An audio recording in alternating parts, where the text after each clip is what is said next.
Welcome to our comprehensive guide on the 1051 exchange rules for 2026. In this 10-minute video, we will explore how commercial real estate investors are using this powerful tool to defer capital gains and grow their portfolios. A 1051 exchange is a strategic maneuver that allows you to sell an investment property and reinvest the proceeds into a new property without paying immediate taxes. This strategy is essential for anyone looking to scale their commercial holdings and preserve their hard-earned equity. As we navigate the economic landscape of 2026, understanding these rules is more important than ever for long-term financial success. Let us begin with the core concept of like-kind property.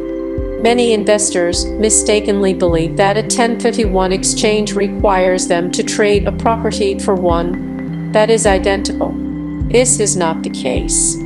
Under the current Internal Revenue Code, like-kind is a very broad definition. You can exchange an apartment building for a warehouse or a retail strip mall for an industrial cold storage facility. In 2026, you can even trade raw land for a high-rise office building as long as both properties are held for productive use in a trade or business or for investment purposes. This flexibility allows you to pivot your portfolio strategy as market conditions change. The most critical aspect of a 1051 exchange is the strict timeline. The Internal Revenue Service does not offer extensions for missing these deadlines. The clock starts ticking the moment you close on the sale of your relinquished property. You have exactly 45 days to identify your replacement properties in writing. This is often the most stressful part of the process because you must find and vet potential deals very quickly. There are three main rules for identification. The most common is the free property rule, where you can name up to 3 properties regardless of their total value. Alternatively, you can use the 200% rule, which allows you to name any number of properties as long as their combined value does not exceed double the value of the property you sold. Once you have identified your properties, you must complete the purchase within 108 days. It is vital to remember that these two periods run at the same time.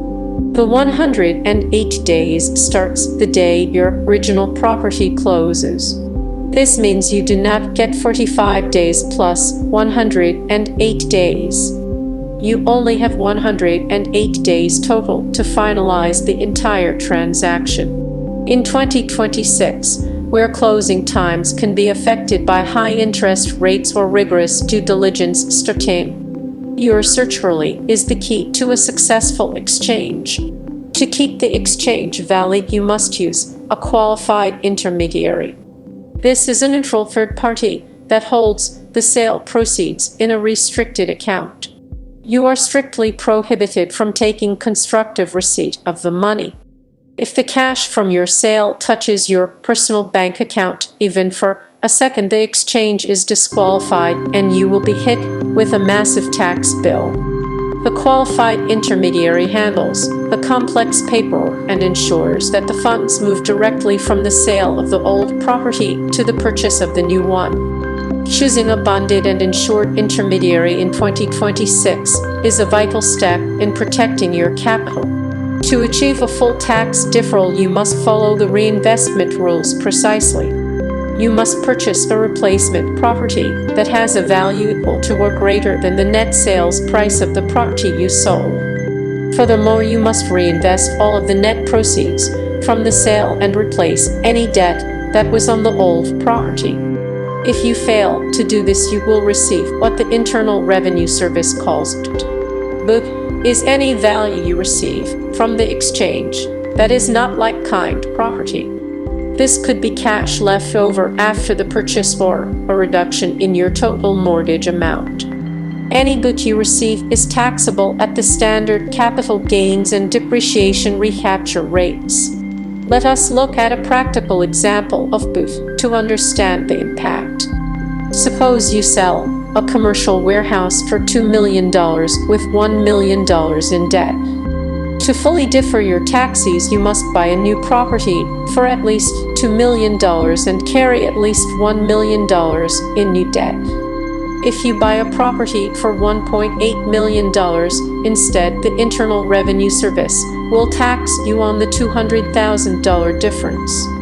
This is why careful calculation of your net sales proceeds is mandatory before you close on your replacement property in 2026. Portfolio diversification is a major theme for this year. Many investors are using 1031 exchanges to move their equity out of saturated urban markets and into emerging secondary cities. Others are consolidating multiple smaller properties into one large institutional-grade asset to simplify their management. The reverse exchange is another advanced strategy where you buy the replacement property before selling your current one. This requires a more complex structure where a special entity holds the title to one of the properties. While more expensive, it can be a lifesaver in a competitive market where great properties do not stay available for long. We must also discuss the importance of holding periods and investment intent.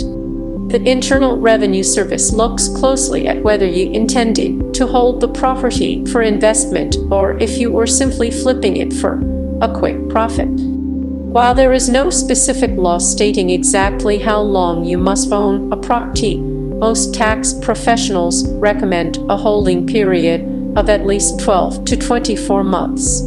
In 2026, having a clear paper trail of your investment activities, such as lease agreements and property management records, is essential to prove your intent and defend your exchange during an audit. One of the greatest benefits of the 1031 exchange is the deferral of depreciation recapture. When you own a commercial property, you take annual tax deductions for the wear and tear on the building. When you sell that property, the government wants to take back those tax benefits. This recapture tax can be as high as 25%. By performing a 1031 exchange, you roll that recapture liability into the new property. This allows you to keep more of your money working in the real estate market. Over a long career of exchanges, an investor can defer millions of dollars in taxes and eventually pass the properties to their heirs with a stepped-up basis, which effectively erases the tax debt forever. It is also important to consider state-specific rules in 2026.